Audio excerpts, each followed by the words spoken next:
Nama saya Imam Mahdi.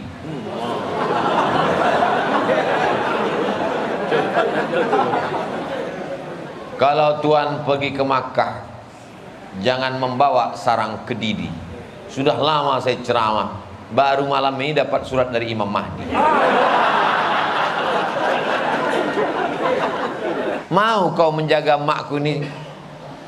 Kata dia, abang jadi soleh begini kan karena dikandung dan dididik emak tuh bang. Kalau tak ada emak itu apalah artinya abang hari ini? Memang aku milik abang, tapi abang milik emak itu bang. Ini saya mengajari cara perempuan itu menjawab nanti beginilah. Kalau begitu kata dia, nikahi dia. Tapi kalau kata dia, gimana kita mau bahagia, mau bulan madu kalau emak kita sakit? Bunga bukan setangkai, kumbang bukan seekor. Patah tumbuh hilang berganti, hilang satu tumbuh seribu. Tak pernah saya main tuok, main judi. Tak pernah saya main ganja.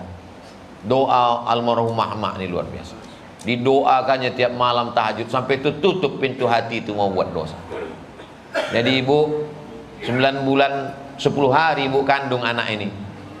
Darah ibu mengalir dalam darah. Maka doa ibu tiap malam, ya Allah, tutupkan pintu hati anakku ini jangan sampai dia pakai narkoba. Tutupkan pintu hatinya jangan sampai dia berzina. Tutupkan pintu hatinya jangan, terbukakan hatinya supaya dia sholat berjamaah ke masjid.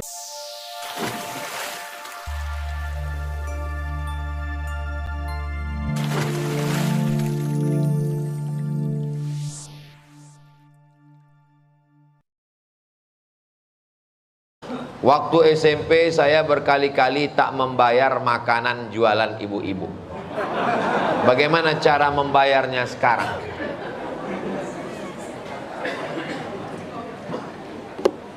Pergilah ke SMP itu, cari ibu yang menjual salalawat. Hitunglah. Kalau ibu itu sudah mati, cari anaknya ahli warisnya. Kalau sudah tak ada lagi mereka semua ditelan tsunami Galodo, maka serahkan ke lembaga yang dinikmati orang banyak. Berapa dulu makannya? Saya makannya itu Pak Ustadz 1 aja. Dari sejak kapan? Senin, Selasa, Rabu, Kamis, Jumat. Yang liburnya cuma tanggal merah aja. Berapa lama? Dari sejak kelas 1 sampai kelas 3. Hitunglah harga salalawu itu dengan bakwan dan tahu tempe isi. Hitung kira-kira berapa kalau di total. Waktu itu total berapa, maka bayarkanlah menurut harga emas sekarang. Misalnya bakwan waktu itu 100 perak, berarti kalau seminggu kan 700. Kalau sebulan berarti anggaplah 3000. Berarti kalau 10 bulan 30.000. Anggaplah bulan Ramadan taubat 30.000 kelas 1, 30.000 kelas 2, 30.000 kelas 3. Berarti 3 tahun tuh tambah sedikit biar supaya diampunkan Allah dosa 100.000. 100.000 tahun 80 100 gram emas. Membayarnya sekarang jangan 100.000. Hitung harga emas. Harga emas 1 gram sekarang berapa? 1 juta. Maka bayarkan 1 juta. Tak ada ahli warisnya, maka cari lembaga yang dinikmati orang banyak. Datang ke YTWU. Kalau payah ke YTWU, YTWU itu simpang bingung belok kiri sebelum TPU Kopit YTWU. Kalau payah, serahkan sekarang ke Ustadz Alnof. Nah, serah. Tak perlu dicakapkan, tak perlu ini untuk mengganti bakwan dengan sallallahu alaihi wasallam, tak perlu. Serahkan ya Ustadz Alnof, ini untuk dana sosial. Kalau ditanya Ustaz Alnof, ini dana dari mana? Terima aja lah Ustaz, yang tanya lagi, aku dah banyak kali dosaku ini dah. Jelas?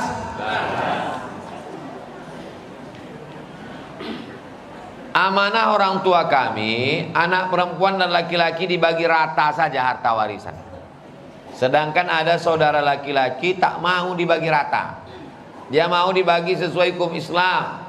Yang mana yang harus kami ikuti Pak Ustadz? Dalam fatwa Syekh Abdullah Balfaqih, boleh membagi harta warisan di berbagi rata. Syaratnya 3. Yang pertama, Semua ahli waris akil balik. Kalau ada satu ahli waris yang anak-anak tak bisa. Yang anak-anak ini tetap dibagi menurut jatah dia berapa. 2 laki-laki, 2 perempuan. Harta warisan 1 miliar. Bagi rata 250 juta satu orang. Semuanya 4-4-nya akil balik, boleh. Yang kedua, masing-masing tahu jatahnya berapa. Sebetulnya jatah kau bang bukan 250, lebih. Perempuan ini jatahnya sebetulnya bukan 250, tapi karena mau berbagi rata, maka kelebihan itu dihitung sebagai tabarruk, sumbangan. Yang pertama syaratnya semua akil balik. Yang kedua masing-masing tahu jatahnya berapa. Dan yang ketiga semuanya setuju. Yang tak setuju maka dibagi jatah dia menurut hukum faraid. Maka yang bertiga yang setuju saja dibagi rata. Kau bang karena tak mau bagi rata, maka jatahmu sesuai dengan hukum faraid. Jelas? Insya Allah ceramah saya tak ada yang tak jelas. Kalau ada orang mengatakan somad itu tak jelas, otak dia tak jelas. Bagaimana menjadi imam keluarga yang baik dalam rumah tangga? Soalnya saya menikah muda. Kalian yang jomblo-jomblo insya Allah menyusul tak lama lagi. Yang ngaminkan itu yang belum nikah aja. Ini bini di belakang amin. Dia tak tahu bini memantau dari atas. Amin. Balik ke rumah, abang tadi amin untuk siapa? Anak kita mah. Laki-laki ini jadi imam kewajibannya 5. Ingat nih laki-laki. Yang pertama ngasih makan. Bini udah kasih makan?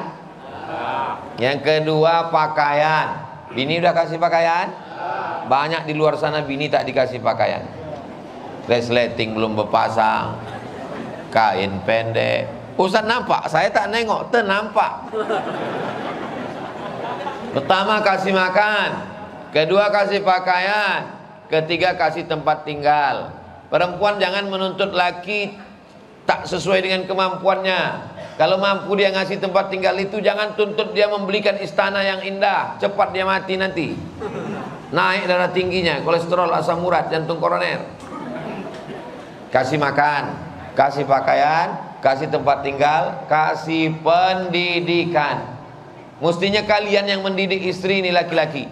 Tapi karena tak sanggup mendidik, bawa ke pengajian di Masjid Al-Muslimin. Rutin masih pengajian tiap malam. Yang kelima, perhatian.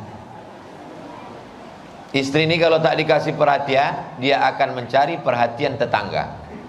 Menjemur lampen anak pun dia beli lipstik. Gara-gara tidak terperhatikan. Pakai kata-kata yang lembut. Kalau balik ke rumah, oh buah hati belayan jiwa, siang dan malam terbayang-bayang, makan tak kenyang, tidur tak lelah.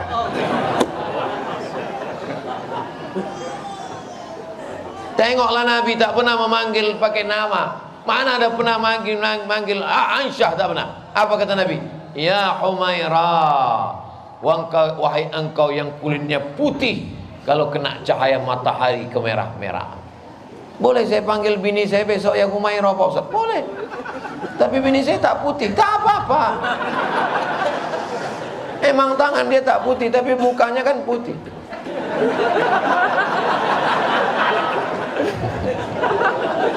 Muka putih, tangan hitam. Bodak 2 inci. Jangan laki-laki ini terlalu jujur. Ya Hajar Aswad. Sakit hati dia. Khairukum, orang yang paling baik di antara kalian bukan yang tahajudnya banyak. Orang yang paling baik di antara kalian bukan yang ke Makkah bolak-balik. Apa kata Nabi? Khairukum li ahli. Orang yang paling baik di antara kalian adalah orang yang paling baik kepada istrinya. Wa ana khairukum li ahli. Aku orang yang paling baik kepada istriku, kata Nabi SAW. Dan saya lihat dia ma'ahul muslimin ini adalah orang yang baik-baik semua. Nama saya, oh bukan nama saya, namun saya mau hijrah Pak Ustaz. Tapi satu sisi saya merasa dihantui oleh masa lalu. Baca ayat kursi. Untuk ngusir hantu itu baca ayat kursi. Setiap kali saya mau baik, selam saja dia hadir menuntut terhadap saya. Mohon penguatan dari Ustadz agar saya teguh pendirian. Hujan. Mudah-mudahan kalian di luar sana teguh pendirian. Mohon Ustadz penguatan dari Ustadz agar saya teguh pendirian. Dan dia juga tidak bisa, karena insya Allah saya ingin datang menikah dengan cara yang baik. Cemana cerita dia nih?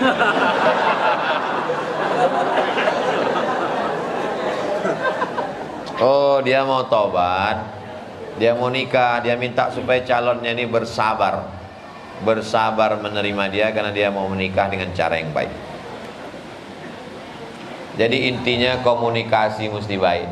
Sampaikan ke perempuan yang mau kau nikah ini, bilang sama dia, Adinda, abang belum cukup modal sekarang, jadi terimalah aku insya Allah di Januari 2024, sebulan sebelum Pilpres. Insya Allah di situ kita akan. Nah, insya Allah dia mau menerima. Yang penting jangan kasih tahu. Kalau padi katakan padi, jangan kami tertampi-tampi. Kalau jadi katakan jadi, jangan kami ternanti-nanti. Itu dia. Karena perempuan ini ingin kepastian. Walaupun yang laki-laki, walaupun kalian kaya, mobil kalian mahal, tapi kalau tak jelas tanggalnya, dia lebih memilih yang sederhana tapi jelas tanggalnya. Betul? Tengok, yang udah berlaki pun mengangguk. Perempuan itu ingin kepastian. Kalau kalian memang betul jantan, bukan kalian datang bawa motor malam minggu, malam ahad. Yang jantan itu bukan datang bawa mawar, yang datang bawa mahar, itu yang jantan. Walaupun hanya seperangkat alat sholat dan kitab suci Al-Quran. Siap? Siap. Nama saya Imam Mahdi.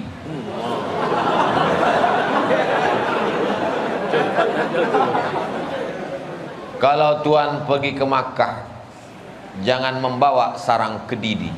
Sudah lama saya ceramah, baru malam ini dapat surat dari Imam Mahdi.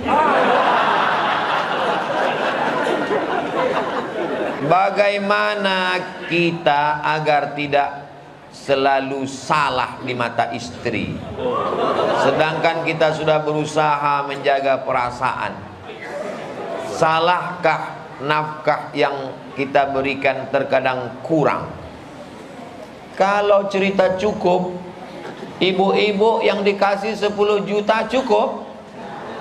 Kurang. Karena manusia ini tidak pernah merasa cukup. Makanya kata Nabi, iqna' bima qasamallahu lak. Merasa cukuplah dengan pemberian Allah. Takun aghnan nas, kau akan menjadi orang yang berkecukupan. Berapa UMK Pekanbaru? Kita buka ya. Hah? 3 juta 50. Banyak orang tak percaya sekarang sama jamaah.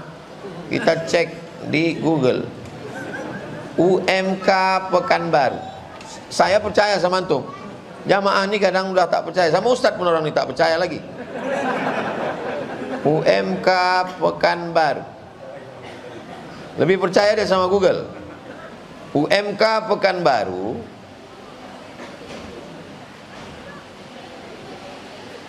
naik 51.000 dari UMK 2021, maka sekarang 3.049.000 rupiah. Beda 1 rupiah dengan antum tadi. Hebat antum. Jadi UMK-nya 3 juta. Jadi kalau ada di antara bapak-bapak ini mengasih 3 juta, maka bersyukurlah ibu, karena itu sudah di UMK Pekanbaru. Kalau masalah laki, di zaman sekarang laki mau sholat, mau pengajian itu sudah alhamdulillah. Laki orang lain tak pulang-pulang dari karaoke. Laki orang tak balik-balik dari keyboard tunggal. Ibu pernah dapat kiriman bini naik ke atas pentas menarik lagi? Berapa banyak? Ini laki mau sembahyang, Nanti jangan sampai laki itu meninggal, ibu menangis di tepi liang lahat. Saya tak 1-2 kali menengok perempuan menangis. Abang! Itu tangisan penyesalan panjang, karena dulu waktu dia hidup tak sempat berbakti. Mudah-mudahan orang jalan muslimin ini semuanya istri-istri solihah-solihah. Saya sudah selesai kuliah, alhamdulillah. Sudah bekerja, alhamdulillah. Mengajar di pesantren, alhamdulillah. Belum menikah, innalillah. Saya mau nikah, emak saya sakit. Kalau saya nikah, minta istri merawat, bagaimana Pak Ustadz? Tanyalah dia, apa kau tanya aku? Aku malu tahu. Dek, abang cinta dengan kau. Dan rasa-rasanya di Pekanbaru nih, yang sesoleh abang nih payah. Abang udah kuliah, ngajar di pesantren, orangnya amanah. Kalau nikah aku dengan kau dek, ku bahagiakan kau dunia akhirat. Bersama kita di Pekanbaru, dengan kau juga nanti di surga Jannatul Firdaus. Tapi makku sedang sakit. Mau kau menjaga makku ini? Kata dia, abang jadi soleh begini kan karena dikandung dan dididik emak tuh bang. Kalau tak ada emak itu apalah artinya abang hari ini? Memang aku milik abang, tapi abang milik emak itu bang. Ini saya mengajari cara perempuan itu menjawab nanti beginilah. Kalau begitu kata dia, nikahi dia. Tapi kalau kata dia, gimana kita mau bahagia, mau bulan madu kalau emak kita sakit? Bunga bukan setangkai kumbang, bukan seekor. Patah tumbuh hilang berganti, hilang satu tumbuh 1000. Apa dunia ini sempit? Sekarang perbandingan laki-laki dengan perempuan, satu laki-laki itu 50 perempuan sekarang udah di akhir zaman. Jadi kenapa kau mesti pertahankan mak lampir nih? Kalian anak muda yang ganteng-ganteng luar biasa, sorga di bawah tapak kaki emak. Betul? Senangkan emak kalian, bahagiakan dia. Insya Allah rezeki kalian seperti rezeki raja-raja. Ridha Allah fi ridhal walidain. Ridha Allah terletak di bawah ridha orang tua. Jelas? Saya mencintai seorang wanita. Alhamdulillah. Alhamdulillah. Masih ada anak laki-laki mencintai perempuan. Alhamdulillah. Sekarang anak laki-laki mencintai laki-laki. Saya ingin menyampaikan niat baik saya ini kepada dia. Namun saat ini saya tak ingin mengganggu kuliahnya. Bolehkah saya berikhtiar untuk mencintai dia sampai saya menghalalkannya? Bagaimana cara ikhtiar mencintai wanita dalam Islam? Kalau antum mencintai perempuan yang sedang kuliah, belum tentu bapaknya izin anak itu kuliah sambil nikah. Belum tentu dia pula mau sama kamu. Berapa banyak cinta kelapa, awak cinta dia tak apa-apa. Bertepuk sebelah tangan, mana berbunyi.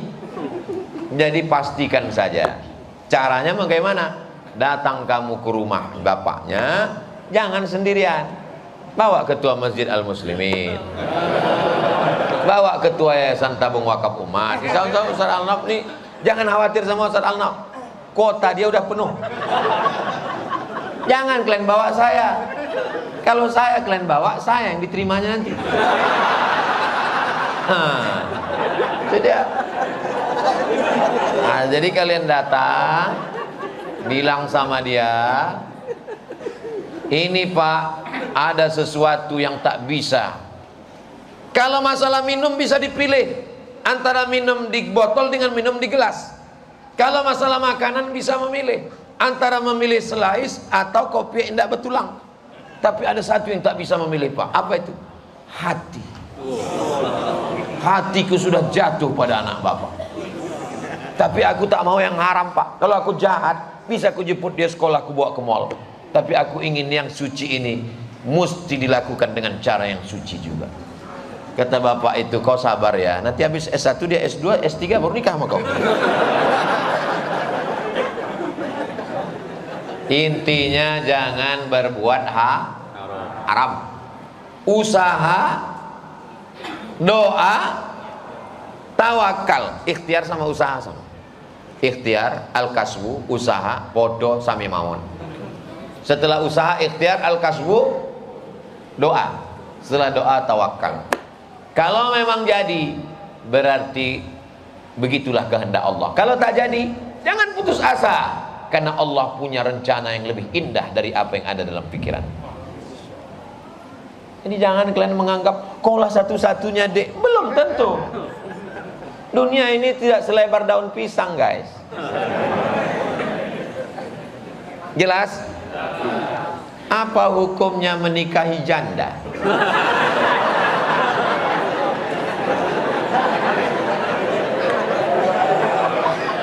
Datang sahabat Nabi. Kata Nabi, kau nikah? Iya ya Rasulullah.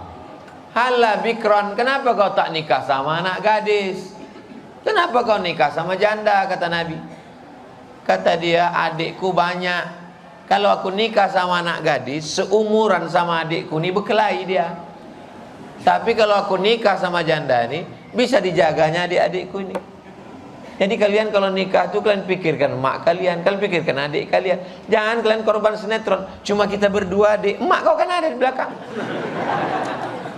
Pikirkan adikmu, bisa tak dia menumpang sama kau? Tengok sahabat Nabi tadi. Kata Nabi, kau nikahlah sama gadis, tulaibuha wa tulaibuka. Kata dia menjelaskan, ya Rasulullah, adikku banyak perempuan. Kalau ku nikahi anak gadis, berkelahi nanti mereka. Ku nikahi dengan dia ini adil dan damai. Cobalah lihat, tak dipeturutkannya keinginannya. Karena mungkin menurut dia untuk yang pertama ini janda aja dulu, nanti kedua, ketiga baru kan? Jelas? Cara untuk membentengi diri pada masa puber. Puber itu pura-pura berak agar tidak tersesat ke jalan yang salah, seperti tindakan buruk yang berhubungan dengan puber. Ada pula lambang senyumnya di bawah. Masa-masa puber. Jadi saya ini pun dulu, jangan kalian sangka saya ini lahir langsung tua macam ini. Saya pernah juga muda macam kalian. Pernah juga. Saya dari tahun 90 sampai 95 itu di Medan. Lahir tahun 77. Berarti tahun 90 umur 13. Sampai 95, sampai umur 18. Dari 13 ke 15 di Medan. Tahu sendirilah Medan. Tahu arti Medan? Masuklah engkau dalam api neraka. Godaan luar biasa. Tapi doa orang tua luar biasa. Dari 90 ke 95 itu tak pernah saya pacaran. Cabut-cabut sedikit ke mall ada. Tak pernah saya main tuo, main judi. Tak pernah saya main ganja. Doa almarhumah emak ini luar biasa. Didoakannya tiap malam tahajud sampai tutup pintu hati itu mau buat dosa. Jadi ibu 9 bulan 10 hari ibu kandung anak ini. Darah ibu mengalir dalam anak. Maka doa ibu tiap malam, ya Allah, tutupkan pintu hati anakku ini, jangan sampai dia pakai narkoba. Tutupkan pintu hatinya, jangan sampai dia berzina. Tutupkan pintu hatinya, jangan terbukakan hatinya supaya dia sholat berjamaah ke masjid. Yang pertama doa ibu, doa ibu, doa ibu. Doa bapak penting juga. Yang kedua, kalian isi dengan kegiatan. Kalian ikut pencak silat. Saya dulu ada di Jalan Kapten Muslim, Sungai Kambing, Medan itu taekwondo. Ikut. Pencak silat, ikut. Ikut semua. Lalu kemudian apa saja yang menguras energi, tenaga habis sampai kita lelah tertidur, dan berkawan dengan orang baik. Karena pengaruh kawan ini luar biasa. Jangan sampai berkawan sama setan. Kalau nampak kawan itu macam agak-agak setan, sorry ya set. Jadi kalau ada kata orang, jangan pilih-pilih kawan, wajib pilih-pilih kawan. Komunitas, bergabung dengan komunitas FSRMM, bergabung dengan komunitas apa lagi? Fodamara, bergabung dengan komunitas biker subuhan. Oh, pakai motor. Anak-anak biker subuhan tiap Rabu subuh mengaji Riyadus Sholihin dekat rumah saya di Rimbo Panjang. Mau ngebut laju-laju. Jangan laju kali, nanti datang malaikat mati. Insya Allah kalian pasang target melewati masa-masa angin kencang itu. Setelah kuliah, habis kuliah kerja, habis itu menikah, punya anak istri, masa-masa goncang-ganjing goncangan itu insya Allah bisa dilalui insya Allah. Bimbingan lingkungan, bergabung dengan remaja masjid, ikut pengajian, terpelihara insya Allah, terjaga insya Allah. Kertas terakhir. Apakah boleh orang yang sedang haid, maaf cakap, membaca dan megang Quran masuk masjid? Perempuan yang sedang halangan tak boleh tujuh, tak boleh baca Quran, tak boleh megang Quran, tak boleh bawa Quran, tak boleh masuk masjid, tak boleh iktikaf, tak boleh sholat, tak boleh puasa. 7. Menurut kitab Al-Fiqhul Islami wa Adillatuh Syekh Wahbah Zuhaili, menurut mazhab Syafi'i, tak boleh baca Quran, tak boleh megang Quran, tak boleh bawa Quran, tak boleh masuk masjid, tak boleh iktikaf, tak boleh sholat, tak boleh puasa. 7. Tapi kami guru di sekolah Pak Ustadz, boleh membaca kalau guru tapi putus-putus, jangan sambung-sambung. Anak-anak ikuti ustazah ya. Ya ayyuha allazina amanu boleh, jangan nyambung. Yang kedua, yang ngapal Quran, takut satu hari orang ngapal Quran itu mengulangi hafalan 2 juz. Kalau tak diulang hilang. Quran ini cepat hilangnya. Maka mengulang hafalan bagi perempuan yang berhalangan boleh dalam hati. Jadi anak-anak ibu yang hafal-hafal Quran itu dia diam aja, diam. Itu sedang ulang itu. Tapi kalau dia hafal Quran, kalau tak menghafal diam aja, tanya dia, kau kenapa diam aja? Karena orang mengulang hafalan itu bisa dalam hati, diam aja dia. Mengulang hafalan. Jelas? Alhamdulillah. Habis Ustaz? Habis Ustaz. Masya Allah. Itulah kaji kita pada malam hari ini. Lebih kurang 75 menit. Mudah-mudahan apa yang kita kaji malam ini menjadi bekal ibadah. Yang kaya-kaya terbukalah pintu hatinya untuk berwakaf, berzakat, berinfak dan bersedekah insyaallah. Mudah-mudahan keluarga kita sakinah, mawaddah, warahmah. Anak-anak kita soleh dan solihah. Kota Pekanbaru diselamatkan dari malapetaka bencana riba, zina dan narkoba. Untuk niat yang baik-baik ini Al-Fatihah. Bismillahirrahmanirrahim. Alhamdulillahirabbil alamin arrahmanir rahim maliki yaumiddin. Iyyaka na'budu wa iyyaka nasta'in. Ihdinas siratal mustaqim. Siratal ladzina an'amta 'alaihim ghairil maghdubi 'alaihim waladdallin. Amin. Allahumma shalli ala sayidina Muhammad wa ala ali sayidina Muhammad. Assalamu alayka ya Rasulullah. La tada' lana dzamban illa ghafartah. Ampunkan dosa-dosa kami ya Allah. Wala dainan illa qadaita. Tolong kami lepas dari hutang-hutang riba. Wala maridan illa syafaita. Saudara kami yang sakit, angkat penyakitnya, sehatkan ya Allah. Wala mayyitan illa rahimta. Yang sudah meninggal dunia, lapangkan kuburnya. Wala raghiban illa anjabta. Yang belum punya keturunan, berikan anak yang soleh-solehah. Wala aziban illa zawwajta. Yang belum jumpa jodoh, jumpakan dengan jodoh yang baik-baik. Wala hajatan min hawaijid dunya wal akhirati laka ridha wala nafiha salah illa qadaitaha wa yassartaha. Segala hajat dunia, hajat akhirat Engkau ridha dan baik bagi kami, tunaikan, mudahkanlah ya Allah. Allahumma adfa'annal bala wal waba wal ghala wal fahsya wal riba wal zina. Selamatkan anak-anak kami dari malapetaka, bencana, riba, zina, narkoba, perbuatan keji dan munkar. Rabbana fil lana dzunubana wa liwalidayna wa limasyayikhina wa liman hadarana. Semua yang hadir di majelis ini, maafkan silap salah dosa. Allahumma aslih syababal muslimin, anak-anak muda yang sedang dalam ujian luar biasa dalam kehidupan ini. Berikan mereka kekuatan iman dan Islam. Allahumma khtim lana bi husnil khatimah wa la taqtim alaina bi su'il khatimah. Allahumma ja'al akhir kalamina, jadikan akhir kalam kami ketika ajal sampai, yang terakhir keluar dari mulut kami la ilaha illallah Muhammadur Rasulullah sallallahu alaihi wasallam. Rabbana atina fid dunya hasanah wa fil akhirati hasanah wa qina adzabannar. Wa sallallahu ala sayyidina Muhammad wa ala alihi wa sahbihi wa sallam. Walhamdulillahi rabbil alamin. Taqabbalallahu minkum inna wa minkum taqabbal ya. Terima kasih segala perhatian. Mohon maaf segala kesilapan. Wassalamualaikum warahmatullahi wabarakatuh.